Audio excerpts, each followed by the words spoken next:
Welcome back, everyone, to a brand new explainer. I am absolutely buzzing today because, well, the internet is practically breaking under this massive tidal wave of new info for the upcoming Marvel movie Spider-Man Brand New Day. Between a wild new international TV spot and some huge leaks from an advanced copy of the official art of the movie book, we have got a literal mountain of fresh details to unpack. I mean, we're talking major timeline jumps, shocking superhero team-ups, returning villains, and some incredibly heavy emotional stakes for Peter. So we've distilled all this chaotic information down into a really clean, structured set of slides so you can get the full picture of exactly what to expect when Spidey swings back into theaters. Okay, let's dive into this, because I know this is the exact question on everyone's mind after that South Korean TV spot dropped. This teaser gave us a chaotic, blink-and-you-miss-it 5-second showdown that completely upended our expectations for this film. I mean, we are looking at Spider-Man, the Hulk, and a very, very unexpected piece of weaponry. So let's break down exactly what's happening in this wild footage and who all is involved. Section 1. The Hulk and Punisher Showdown. Let's unpack the wildest TV spot yet and take a closer look at what is shaping up to be one of the film's major tentpole street-level brawls. Right, so in the footage, Tom Holland's Spider-Man is frantically trying to subdue a rampaging Hulk right in the middle of New York City. But what immediately caught everyone's eye is how he's fighting him. Peter is actually wielding a vibration-based mechanical gauntlet that belongs to the villain Shocker. You know, we haven't seen this specific piece of tech since Bokeem Woodbine played Herman Schultz way back in 2017's Homecoming.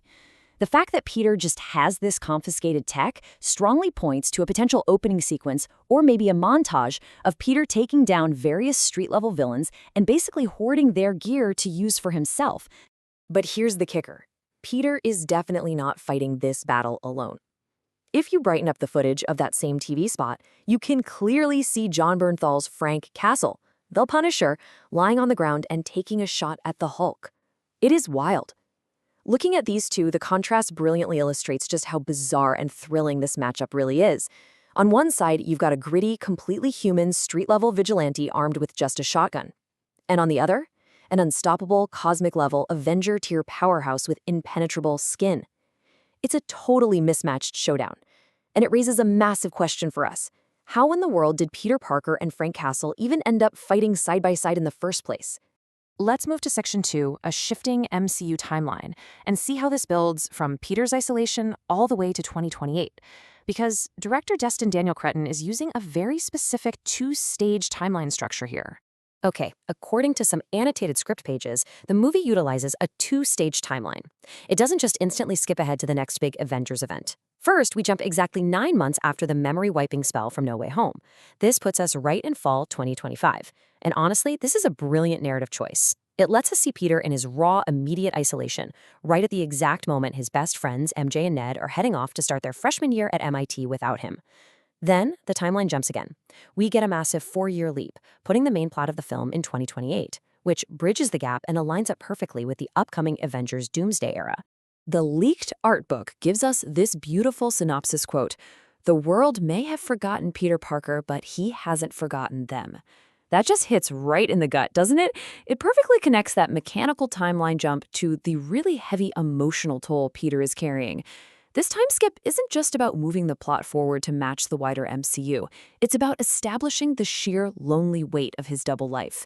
Peter has spent years actively choosing to protect a world that literally doesn't even know he exists anymore. Now, what's really interesting about this slide is how it perfectly explains that Punisher mystery we just talked about. During that big jump from 2025 to 2028, Peter isn't just sitting around being sad. The film will reportedly use a montage to condense years of his solo growth, showing his progression from a lonely kid rebuilding his suit from scratch to a veteran, battle-tested hero. By the time we arrive in 2028, Peter has already had years of run-ins and street-level team-ups in New York.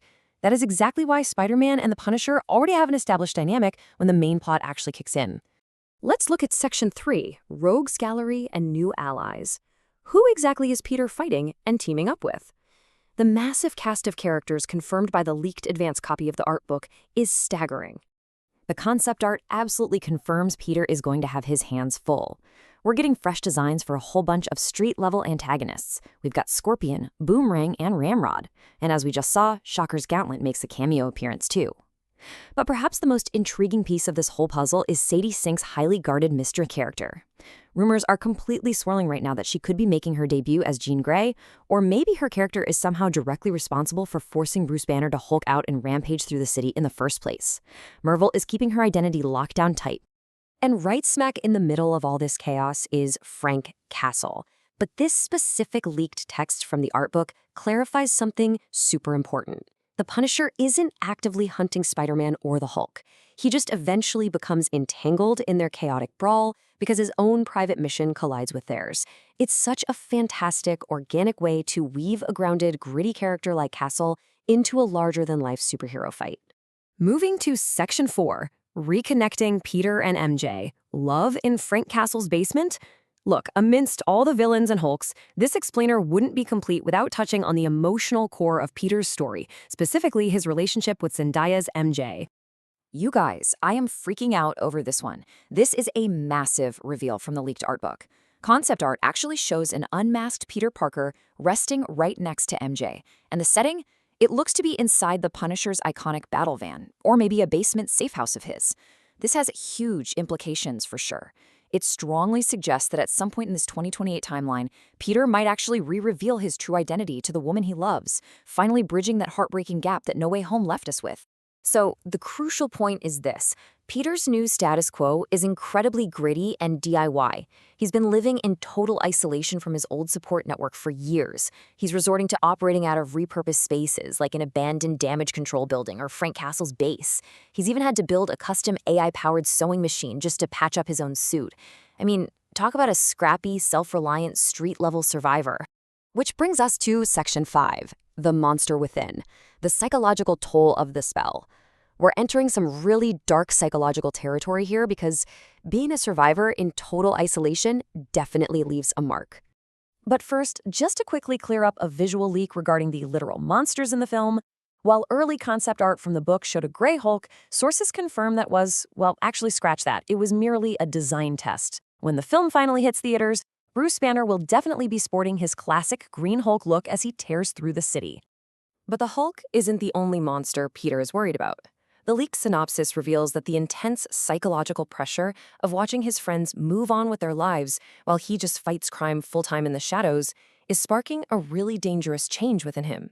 The leaks note that Peter actually begins to believe he is transforming into a monster himself.